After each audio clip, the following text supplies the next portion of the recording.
मित्रांनो, जगाच्या पाठीवर अनेक यात्रा, अनेक सोहळे तुम्ही पाहिले असतील, पण तब्बल शेकडो किलोमीटरची वाटचाल, पायात चप्पल नाही, चेहऱ्यावर थकवा नाही, मनात कोणतीही अपेक्षा नाही, फक्त ओठांवर एकच नाव, ज्ञानोबा माऊली तुकाराम.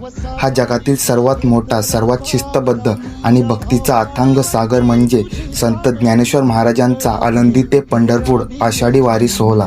मित्रांनो, लाखोंचा जनसमुदाय असूनही वारीमध्ये कधीही गोंधळ होत नाही. याचं मुख्य कारण म्हणजे वारीची अद्भुत शिस्त.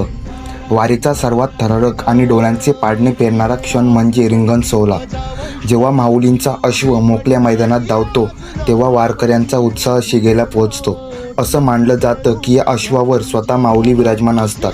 अश्वाच्या पायाखालची माती कपाळाला लावण्यासाठी वारकऱ्यांची लगबग पाहण्यासारखी असते. आळंदी ते पंढरपूर हा प्रवास सोपा नाही. दिवे घाटासारखा अवघड टप्पा पार करताना उन्हाच्या झळा असतात, तर कधी मुसळधार पाऊस असतो.